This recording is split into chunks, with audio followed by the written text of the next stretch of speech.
I'm an urban planner by training, and for about 8 years I worked with mental health professionals, and my work with them was to help them understand how social context, where we live, where we work, where we go to school, what our neighbors and communities like, and how they impact mental health and well-being. And in the course of my work with mental health professionals, I did a lot of community-based research around violence in urban communities. I did my work in Chicago, which has some pretty serious issues with community violence, and I hosted a number of focus groups and interviews with youth during that 8-year period around asking them questions about their perception of the origins of violence in their community. And often they would talk about food, and they would talk about food as a human imperative that you have to have. They would say you gotta eat, and that was a euphemism for you have to do whatever you need to do to get food. So if you have no income, no employment, it might mean that you have to do things that are outside of the legal employment system to get money to get food. So they suggested that one of the drivers of violence was the need to eat. So if you have to deal drugs, which is a source of violence and behavior, if you've got to burglarize, you just did what you had to do to eat. And so that was my first exposure of the connection between food and violence in communities. Toward the end of the 8 years when I was working on this topic, I was doing a focus group with adult men in one of Chicago's more violent communities. And I asked the same question again. What is one of the drivers of violence in your community? And one of the gentlemen said, an older gentleman, and I reference his age because he was old enough to have watched the food supply change over the previous 4 decades. And he said to me, this food is making us crazy. And at that moment, I thought, this is really significant and interesting way of connecting food to community violence. It's a way I hadn't thought of before. And around the same time, I was reading research written by nutritional neuroscientists who were also linking food to behavioral health, specifically linking nutritional deficiencies to aggressive and violent and other forms of antisocial behavior. And I began to think, well, what if this lack of access to nutritious food for entire communities of people is part of the explanation for why there is community violence? It's not the sole explanation, but I thought it might be a missing piece of the puzzle that's worth exploring. At that point, I developed 2 maps. I found 2 maps. One was a map of Chicago's food deserts. Chicago is comprised of 77 communities, and this map showed those communities that were food deserts, and these are places where people do not have easy access to nutritious foods. These are places where people buy their food at gas stations, convenience stores, and liquor stores. I overlaid that map with the map of the city's most violent communities, those communities that had the highest rates of gun violence and homicide. It was clear to me that after looking at those maps that there was a relationship between food deserts and communities that have high levels of violence. And I acknowledge that there are other variables that play a role in that relationship. There was clearly an association, at least. I couldn't say that there was a causal relationship, but there was an association. And the association was strong enough for me, and the research was compelling enough for me that I decided to leave my job at the Adler School to focus on this topic full time. And at that point, I began to resurrect some of the relationships I had with administrators in the Benton Harbor School District. And I approached the superintendent and asked him if he'd be interested in a pilot experiment in which we would change the food of a certain cohort of students and track any behavioral changes that might occur during the period during which they were eating foods that were fortified with the nutrients that we know are essential for brain health. And he was very open to the idea. And that started me on this journey of trying to figure out how to change the food that children eat within the context of a community that is really underserved and is very used to food-like substances as a steady diet as opposed to real food.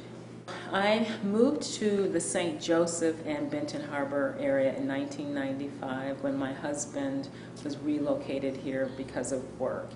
And at that time, I worked at Western Michigan University in their research department, one of their research departments, and it was from that perch that I did a lot of work in Benton Harbor. I worked closely with the superintendent of schools at that time, with the city manager of that time, and did a lot of work related to community development. So I did K-12 education reform, housing issues, community policing, health issues, all kinds of things that comprise community development.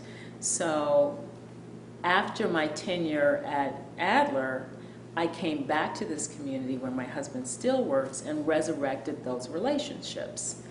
And a unique feature of this, what I would call an intervention, is the broad collaboration that's involved.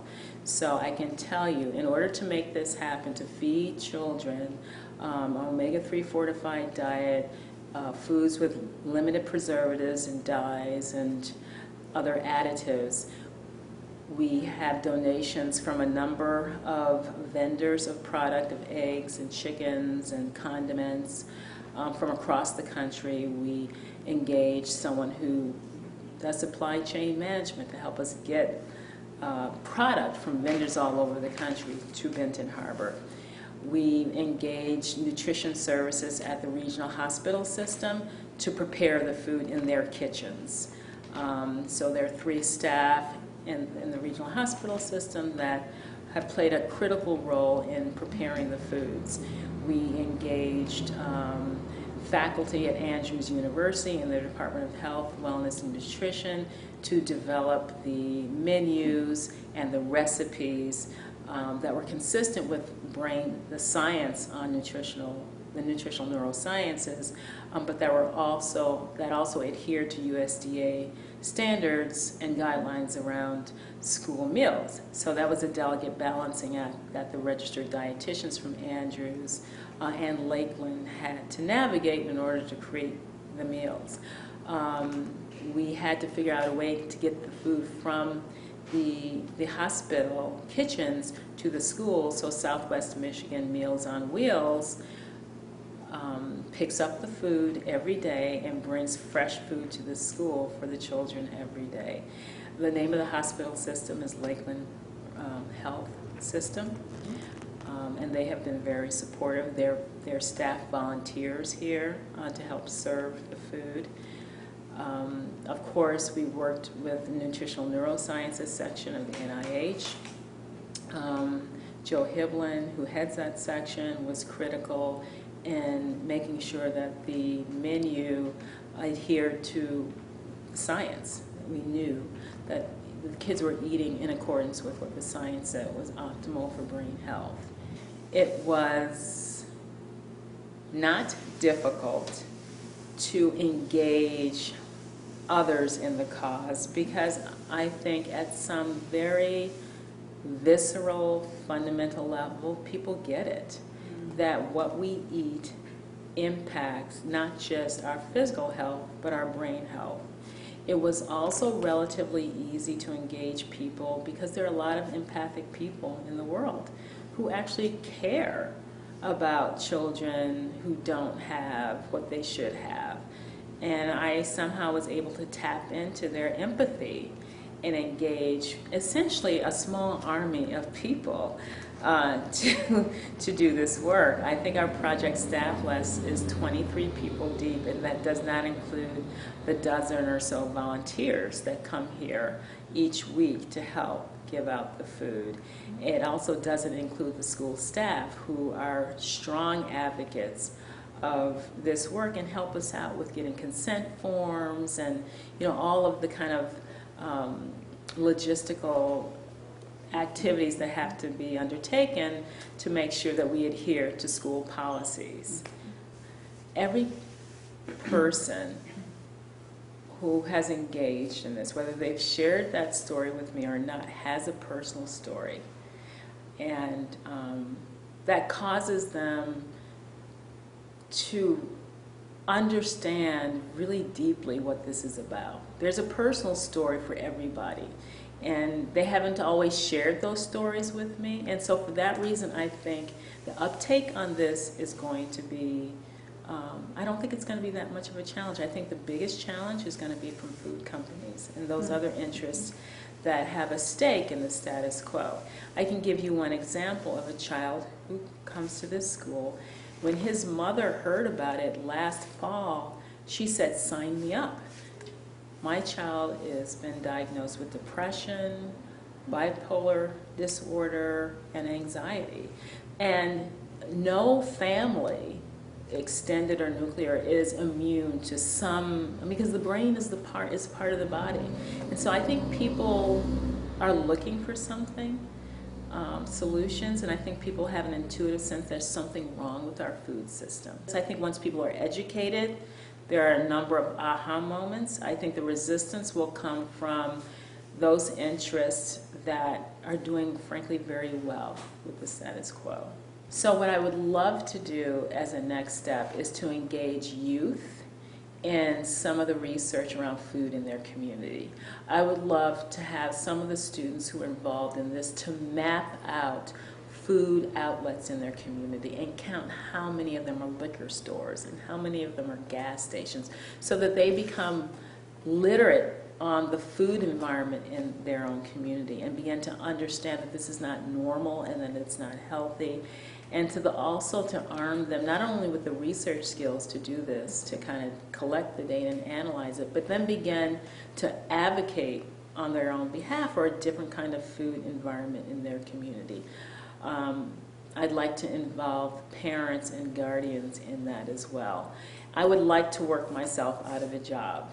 I would like to be able to hand this off to communities to take it upon themselves to demand better food environments for themselves.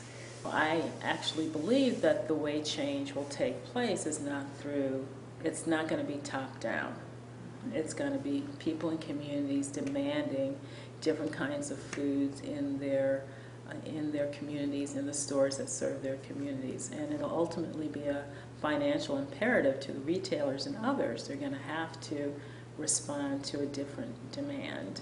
20 years from now, what I would like to experience is looking at the ingredients of a hamburger patty and not seeing chemicals and things I don't recognize. I just want to see real meat, and kids having a taste, an acquired taste for the natural sweetness of fruits and vegetables, as opposed to the heightened, artificially sweetened taste of high fructose corn syrup. That's because right now the children's palates, sweet is like over the top sweet.